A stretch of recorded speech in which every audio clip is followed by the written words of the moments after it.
Good morning दोस्तों। आज जो विषय हम उठाने यहाँ जा रहे हैं वो विषय है व्यापारियों के कुछ दर्द के ऊपर। कल से एक न्यूज़ बहुत ज़्यादा चलन में है और वो चलन ये है कि ई कॉमर्स जो है उसको सरकार छूट दे रही है अपना व्यापार करने के लिए और व्यापारियों की दुकानें बंद हैं। तो ये ई कॉमर्स का क्या प्रभाव पड़ने वाला है व्यापारियों के ऊपर, ये थोड़ा सा जान लेते हैं। और उस जानने से पहले कुछ चीज़ें आपको समझनी पड़ेंगी। वो सबसे पहले ये बात है कि ई कॉमर्स होता क्या है। ई कॉमर्स होता क्या है? आप में से शायद व्यापारी बहुत लोग होंगे, लेकिन शायद 5 या 7% लोगों को ये नॉलेज होती है कि ई कॉमर्स कैसे काम करता है। बाकी लगभग व्यापारियों को इसका कुछ पता नहीं है। वो तो ये समझते हैं इंटरनेट पे दुकानें बेच रही हैं, वो सामान बेचेंगे अपना आके, लेकिन ऐसा नहीं होता।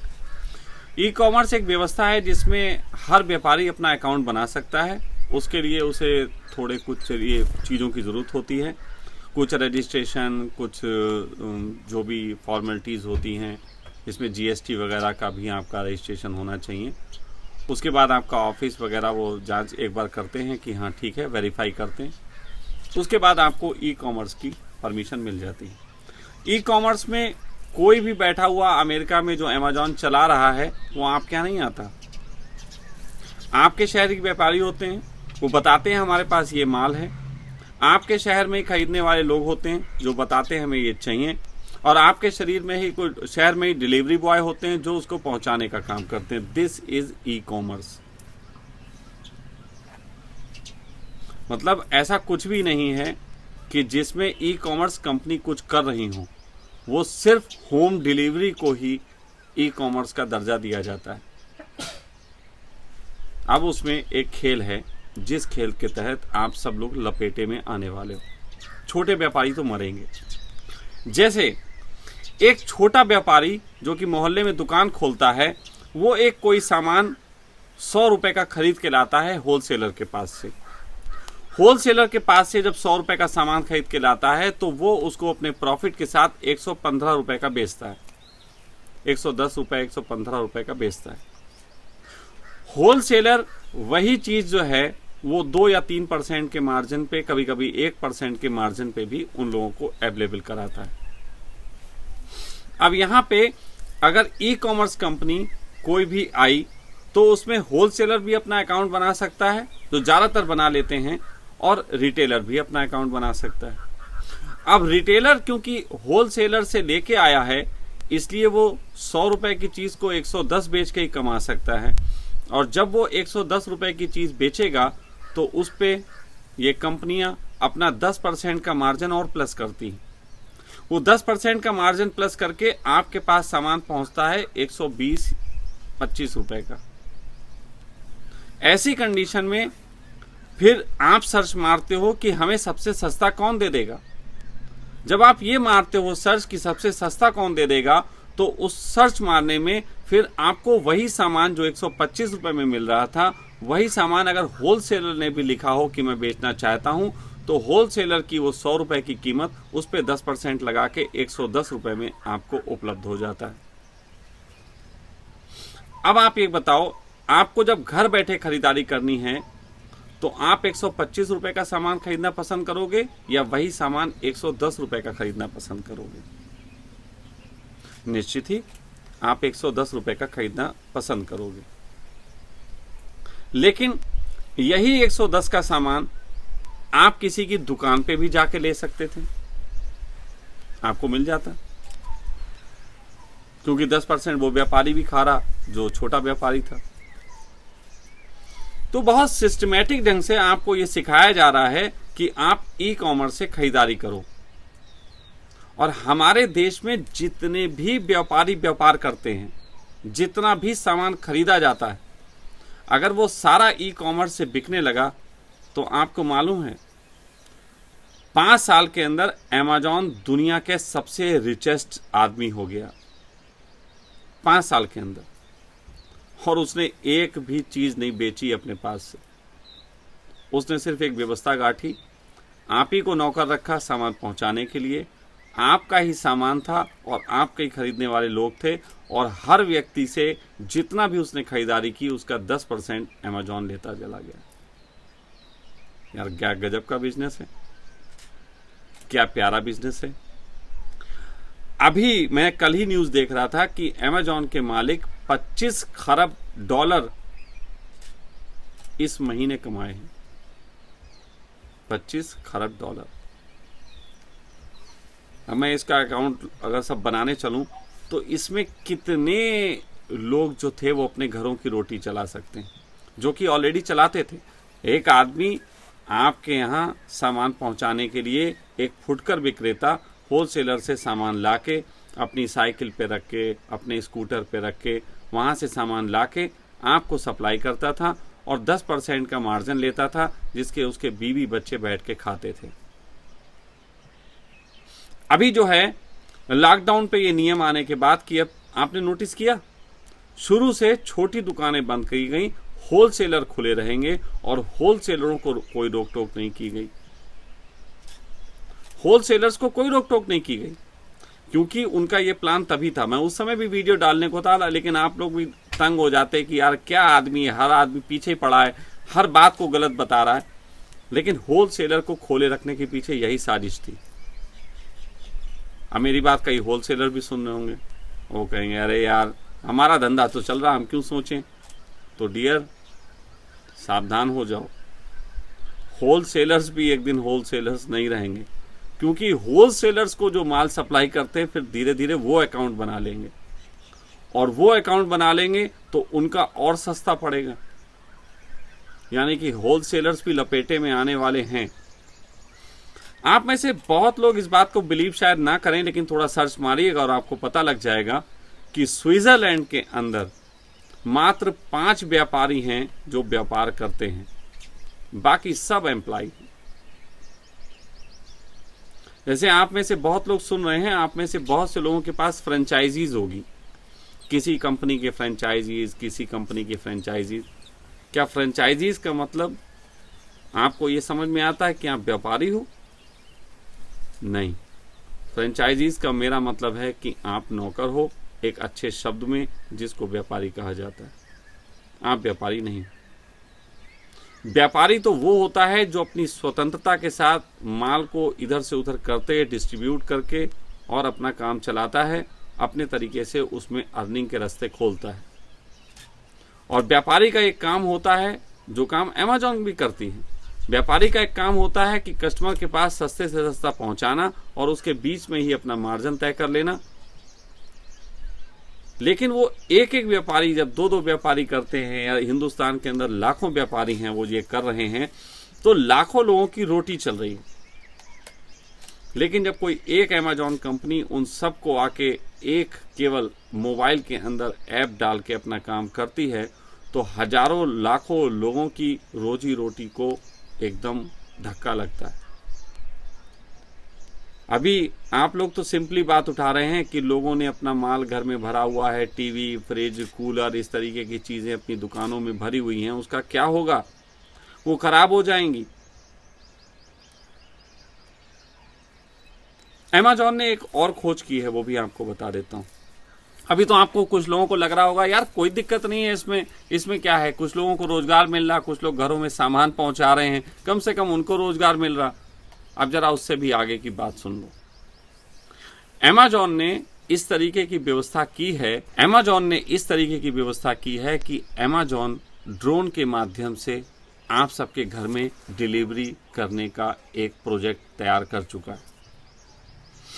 उसमें वो सारे होलसेलर्स जहां से सामान लेते हैं उनसे सामान लेगा और फिर एक आकाश की लिमिटेड ऊंचाई पे 1 किलोमीटर 2 किलोमीटर के ऊपर उसका कुछ गुब्बारों के माध्यम से वहां पे वो बहुत ज़्यादा सामान को स्टोर करेगा। हर चीज़ एक लिमिटेड पैकेज में होगी, एक लिमिटेड वेट होगा, लिमिटेड तरीका होगा, और जैसे ही आप कोई ऑर्डर करेंगे और वो एक्टिव होके जो है वो ड्रोन आपके घर सीधे डिलीवरी पहुंचा देगा और पेमेंट जो है इंटरनेट के माध्यम से हो जाएगा। यानी कि आने वाले समय में सिर्फ होलसेल व्यापारी ही नहीं, जो उसको सप्लाई करने बॉय जाया करेंगे, गर्ल्स जो भी उनके डिलीवरी बॉय होंगे, उनकी भी नौकरी खत्म होगी। कल ऐसी बैठे हुए बात चल रही थी किसी मित्र से, तो वो कहने लगे कि स्वामी जी अगर इस तरीके के मामला आप बता रहे हो होने जा रहा है, अगर ये सारा कुछ हो गया और लॉकडाउन रहा तो बेचारे लाखों करोड़ों लोग तो घर में बैठे मर जाएंगे। ऐसे तो बवाल कर देंगे, उपद्रव कर देंगे, सरकारों को गिरा देंगे, लोगों को लूटपाट शुरू कर देंगे। सीधी मानो कि कोई लूटपाट शुरू होने वाली नहीं है। थोड़ी बहुत होगी, बहुत छोटी मोटी, लेकिन बड़ी लूटपाट ये होने नहीं देंगे। ये तुम्हें गुलाम बनाएंगे, क्योंकि अगर तुमने लूटपाट शुरू कर दी तो तुम्हारा स्वाभिमान जगेगा, और स्वाभिमान जाग गया तो तुम किसी के गुलाम होने को राजी नहीं होगे। इसलिए ये तुम्हारे स्वाभिमान की हत्या करके तुम्हें घर बैठे भिखारी बनाएंगे और तुम्हें भोजन देंगे। अब सपोज दैट तुम्हें लॉकडाउन की ये स्थिति लंबी चल गई, हर साल होने लगी 2, 4, 6 महीने की, फिर धीरे धीरे आदमी की बाहर निकलने की आदत खत्म हो जाएगी। फिर वो कहने लगे ऐसी स्थिति में लाखों लोग क्या करेंगे? भाई थोड़े से लोग हैं जिनके पास कृषि योग्य भूमि है, वो सब काम कर लेंगे। बाकी ये कंपनियां धीरे धीरे ऐसी करते ही जा रहे हैं कि सब इलेक्ट्रॉनिक तरीके से काम हो। एक आदमी जो है वो बटन दबा के हजारों लोगों का काम कर सकता है। फिर बाकी लोग क्या करेंगे? और उपद्रव ना कर दें इसका डर सरकारों को होगा, तो ये क्या काम करेंगे? ये तुम्हें घर बैठे खाना पहुंचवाएंगे, ये तुम्हें घर बैठे खाना पहुंचाएंगे। तो तुम कहोगे यार इससे अच्छी बात नहीं, लेकिन तुम्हें पूरा हरामखोर भी नहीं होने देंगे, ये तुम्हें घर बैठे काम देंगे। तुम बोलोगे यार ये भी अच्छी बात है कि घर बैठे काम मिलेगा। और मैं तुमसे कहता हूं अगर काम के नाम पे ये तुम्हारे घर में एक वो होता नहीं है साइकिल जो खड़ी रहती है, उसको क्या बोलते हैं? जो हाँ, ट्रेडमिल। अब ट्रेडमिल होती है, उसके अलावा एक वो होती है खड़ी हुई साइकिल चलाई जाती है। ट्रेडमिल तो भागने वाली होती है ना? क्या? ठीक है, चलो साइकिलिंग। वो साइकिलिंग का कुछ इन्होंने दे दिया, उसमें डायनामो लगा हुआ है और वो साइकिल में एक तार होगा जो आपके लगा दिया जाएगा। आप दिन में साइकिल चला के बिजली बनाइए, शाम तक जितनी बिजली बनाएंगे उतना पेमेंट आपको मिल जाएगा।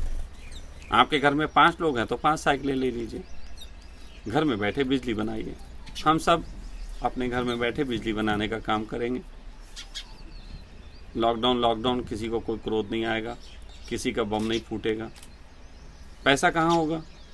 पैसा कोई कैश होगा नहीं, ये कैश मिटाने वाले हैं, ये कैश ख़त्म कर देने वाले हैं। उसके बाद सारा ही पैसा बैंक में होगा, अब वही बैंक का पैसा तुम पे ब्याज पे होगा। कमाल की बात है, कमाल की बात है। और इस कमाल की बात से ये जो दुनिया होने जा रही है, इस दुनिया के एक मैं तुम्हें अंत में छोटी सी, यूं लंबा आज वीडियो नहीं है, इस अंत में एक बड़ी बढ़िया सी तुम्हें कहानी सुनाता हूं। 2 दोस्तों ने केले बेचने का व्यापार करने की सोची। 2 दोस्तों ने केले बेचने का व्यापार करने की सोची। उनमें 2 दोस्तों ने 5-5 रुपए इकट्ठे किए और बोले मार्केट से केले लेके आएंगे और बेचेंगे। तो उन्होंने मार्केट से केले लिए और केले मिले 9 रुपए के। 9 रुपए में उनका पूरा टोकरा भर गया और 1 रुपया एक दोस्त के पास बच गया। उसके बाद जब वो दोस्त के पास रुपया बच गया और टोकरा भर के केले, तो बेचने निकले। एक दोस्त को भूख लगी, जिसके पास 1 रुपया था उसने कहा यार 1 रुपए के केले दो, मुझे भूख लगी। उसने 1 रुपए के केले उसे दिए, उसने खाए, पेट भरा। वो 1 रुपया दूसरे के पास पहुंच गया। थोड़ी देर बाद टोकरा इसके माथे पे आ गया जो खा चुका था। उसने कहा यार भूख तो मुझे भी लगी, 1 रुपए के केले दे देना। उसने 1 रुपए के केले दिए और इसने खा लिए। शाम तक सारे केले बिक गए 1 रुपए में। शाम तक सारे केले बिक गए 1 रुपए में। अब आता है माननीय मोदी जी, नमस्कार। भाई मोदी जी, लॉकडाउन किस लिए करवाया? ई कॉमर्स किस लिए शुरू किया? लॉकडाउन तुमने किया कि कोरोना की वजह से सब घर में बैठे, ई कॉमर्स तुमने शुरू किया कि तुम्हारे घर में बैठे सामान पहुंच जाएगा। अभी 2 दिन पहले मैंने एक घटना सुनी कि एक व्यक्ति पिज्जा डिलीवरी बॉय, उसको कोरोना का वो पाया गया। उससे पूछा गया कितनी जगह तुमने पिज्जा डिलीवर किया, उसने कहा 72 जगह, और 72 उन घरों को 14 दिन के लिए क्वारंटाइन कर दिया गया। तो जो आदमी सामान लेके आएगा, इसकी कौन गारंटी लेगा कि इसको जो है वो कोरोना नहीं है। दूसरी चीज, अगर कोई आदमी सामान लेके आ रहा है बाया मेल, तो क्या ऐसा नहीं हो सकता कि हर शहर के जो व्यापारी अपने घर बैठे माल सप्लाई कर सकते हों और कुछ लोग जो डिलीवरी बॉय का काम कर सकते हों, हर शहर के उन लोगों की एक लिस्ट बननी चाहिए। और मैं कहता हूं, अगर जिला अधिकारी इस बात को कह देगा तो गांव-गांव और घर-घर अच्छे लोग पूरी जांच के साथ सामान पहुंचाने का काम कर सकते हैं। व्यापारी के व्यापार को कोई नुकसान नहीं होगा, क्योंकि यही तो वो लोग भी करेंगे। कोई एक आदमी तो पूरे शहर में सप्लाई करेगा नहीं। फिर अगर पूरे शहर की सप्लाई करनी है अगर ई मार्केटिंग उससे, कॉमर्स से, तो उस कंडीशन में एक शहर में 100-200 लोग तो लगेंगे, 100-200 डिलीवरी बॉय तो लगेंगे। अब 100-200 डिलीवरी बॉय जब सामान लेके और पहुंचाएंगे तो उनमें दौड़ भाग तो होगी। कहीं एक जगह ऑफिस भी होगा जहां वो लोग मिलेंगे, वो सब चीजें भी होंगी। आप तो बिल्कुल गदर ही काट रखा है। अरे अभी तक जो व्यवस्था चल रही थी, तुम्हारी पूरी सेना खाली पड़ी हुई है। अब तो युद्ध की कोई स्थिति नहीं। पाकिस्तान तुम पे कौन सा बम फोड़ देगा, उसकी खुद ही फटी जा रही है। तो तुम पूरी सेना को इस काम में लगा दो। तुम्हें लोगों पे विश्वास नहीं, सेना पे लगा दो। सेना को बोलो कि एक गाड़ी भर के माल लेके जाए और वहां लोगों को दे। और ये अभी तक चल रहा था, इसमें कोई मैं नहीं समझता बुरी बात थी। आपने ई कॉमर्स जो है वो खोल के, आपने तो ई कॉमर्स को एक और मौका दे दिया लोगों के गर्दन पे पैर रखने का। और फिर ये सब पीछे जो चला रहे हैं वो वही है। बार बार कहता हूं यार, रॉथस्चाइल्ड परिवार है। आपको शायद नहीं मालूम कि अमेजॉन का मालिक, जानकारी दे दूं, अमेजॉन का मालिक जब उसने इसको शुरुआत किया था तो क्योंकि ये प्लान अच्छे लाते हैं, और ये रॉथस्चाइल्ड वगैरह ये वो लोग हैं जिसके प्लान अच्छे चल जाते हैं, उनको पीछे से फंडिंग करके उन पे कब्जा कर लेते हैं और वो फिर उसका मलाई वो खाते हैं। दिखावा कुछ और होता है, असलियत कुछ और होती। तो ये ई कॉमर्स जब इसने शुरू किया था तो शुरू में ये बहुत घाटे में पहुंच गया था, और तब अचानक इसी व्यक्ति को अपना सस्ता सामान बेच के पूरी दुनिया में ई कॉमर्स का चस्का लगाना है लोगों को, मार्केट से सस्ता सामान देके। इसके लिए इसकी कंपनी ने लगभग 1 लाख करोड़ रुपए का घाटा उठाया। कोई क्वेश्चन करेगा ये 1 लाख करोड़ रुपए का घाटा इसने कहां से उठाया था, कौन थे फाइनेंसर्स जिसने इसको ये पैसा दिया था? कोई सवाल नहीं करता। मैं काफी समय से इन चीजों पे निगाह बनाए हुए हूं, काफी समय से इन चीजों को देख रहा हूं, इसलिए बातें कर सकता हूं। आप सबको भी ये चीजें समझनी पड़ेंगी। मोदी जी कृपा करके बस करिए। बहुत मोमबत्तियां आपने जलवा के लोगों को चूतिया बना लिया, बहुत थाली बजवा के आपने यार चूतिया बना लिया। आप सिर्फ यही चक्कर करते रहते हो कि कब हम आपकी बात मानेंगे। आज तक आपने जितनी बार भी आपातकाल स्थिति में आप आए हो टीवी पे बोलने, उतनी बार में आपने हमेशा ये कहा, भाइयों और बहनों हमें आपसे कुछ चाहिए। क्या एक बार भी आप आए कि भाइयों और बहनों मैं आज आपको कुछ देने आया हूं? क्या देश का प्रधानमंत्री एक बार भी इसलिए कभी आया? आप तो लेने ही आते हो यार, देने भी आ जाओ कभी, थोड़ी अदला बदली कर लेते हैं। और तुमसे इस लैंग्वेज में मैं बात कर रहा हूं तो बहुत से लोगों को ये मिर्ची लगेगी, लेकिन मैं आपको बता दूं, आप मेरे लिए सिर्फ एक चौकीदार हैं, जिसका आप खुद भी इकरार करते हैं। और चौकीदार से ना तो मैं भक्ति दिखा सकता हूं और ना मैं नफरत, लेकिन चौकीदार अगर कुछ गड़बड़ करता है तो उंगली उठाने का अधिकार मुझे सदैव है और वो मैं करूंगा। आपने और इतनी बातों के सवाल आपसे पूछे जा रहे हैं, आप कहीं कोई जवाब देने नहीं आते हैं। आप सिर्फ मतलब की बात कह के भाइयों और बहनों करने आ जाते हैं। और ये आपके जितने चैनल बैठे हुए चमचागिरी में लगे हुए हैं, अभी मैं परसों देख रहा था एक न्यूज़, अगर किसी को लगे कि ये न्यूज़ कहीं नहीं तो मुझे बताना, मैं उसका लिंक डाल दूंगा। परसों एक चैनल परसों ऐसे न्यूज़ आ रही थी कि जो हवाएं आ रही हैं हमारे देश में, जो गर्मी बढ़ रही है, उसका कारण पाकिस्तान है, क्योंकि वो हवाएं पाकिस्तान से आ रही। क्या भाई ये जो मीडिया ये बात बोल रही है, ये मोदी को बोले वहां एक दीवार खड़ी करवा दो, हवा नहीं आएगी, कि मोदी जी खड़ी करवाएंगे अब दुनिया की सबसे ऊंची दीवार, पाकिस्तान से आने वाली गर्म हवाओं को भी रोका जाएगा। क्या यार बेवकूफी चल रही है, कोई समझ की बात ही नहीं हो रही। तुम डे बाय डे लोगों को खत्म कर रहे हो। और मैं आपसे कहता हूं, आप सभी लोगों से कहता हूं, आप सभी व्यापारी से कहता हूं, आप सभी काम करने वाले लोगों से कहता हूं, आप एक बहुत बड़ी गुलाम जिंदगी की तरफ बढ़ रहे हैं। और मोदी जी के ऊपर न जाने कौन सा प्रेशर है कि वो एक्शन नहीं लेते। मैं as a psychologist Modi ji के चेहरे को पिछले 7-8 बार जब भी वो बोलने आए हैं, मैंने गहरे में बात किया है कि मोदी जी का फेस वो नहीं था जो 25-30 वीडियो पहले या आज से 3-4 महीने पहले राहुल गांधी के खिलाफ और सोनिया गांधी के खिलाफ बोलते हुए जो गरिमा होती थी, वो नहीं थी।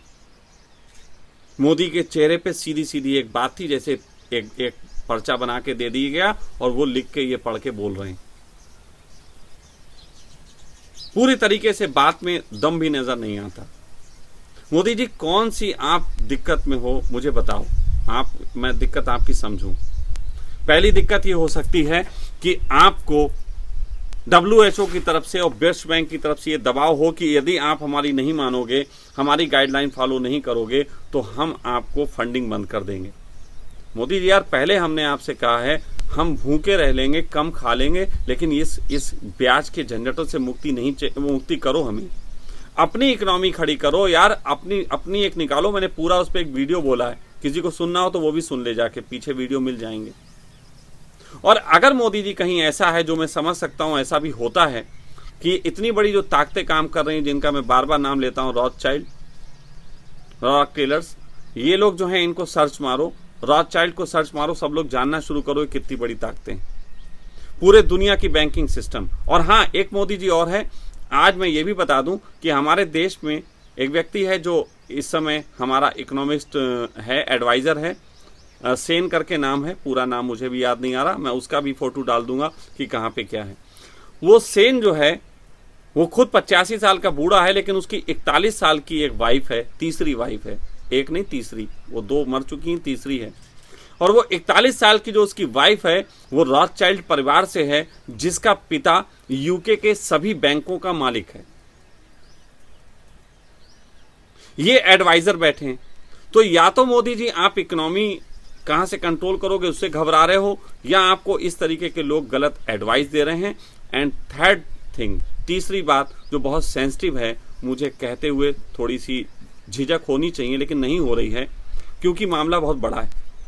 हो सकता है कि कोई भी आदमी दुनिया का ऐसा नहीं है, मैं भी इतना सच्चा नहीं हूं कि जिसकी कोई कमियां ना रही हो, कुछ तो कमियां मेरी भी रही होंगी। मेरे व्हाट्सएप, मेरे फ़ोन टैपिंग और सब तरीके की चीज़ों से ऐसे चीज़ें इकट्ठी की जा सकती हैं कि मुझे दबाव के साथ काम किया जा सके। आप तो पूरी दुनिया में घूमते हो, कितने डिप्लोमेटिक तरीके से कितनी बातें करते होगे। हो सकता है किसके पास खाते पीते सोते न जाने क्या क्या आपने किया हो सकता है इन लोगों के पास कुछ इस तरीके की चीज़ें हों कि जिसके वजह से आपको दब के बात करनी पड़ रही है। आप अपनी पूरी काबिलियत के साथ हमें दिखाई नहीं दे रहे। मैं इस गंभीर हालातों में देश की जनता की तरफ से ये मांग करता हूं कि आप खुल के इनके खिलाफ लड़ो। और मोदी जी अगर आपको बदनाम करने के लिए कुछ भी करेंगे, आपके झूठे वीडियो या कुछ भी ऐसी चीज़ पब्लिक के बीच पेश करेंगे जिससे पब्लिक में आपके खिलाफ बात उड़े, तो विश्वास मानो सबसे पहला व्यक्ति आपका साथ देने वाला मैं हूँगा।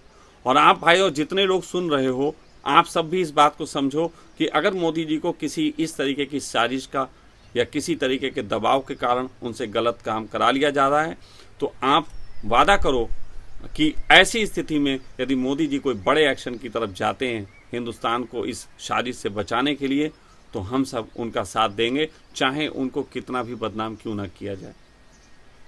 मैं यहाँ पे सिर्फ इतनी बात कह रहा हूँ कि ये एक छोटी छोटी बातें हर इंसान को नज़र आने लगी हैं कि किस तरीके की गड़बड़ हो रही है।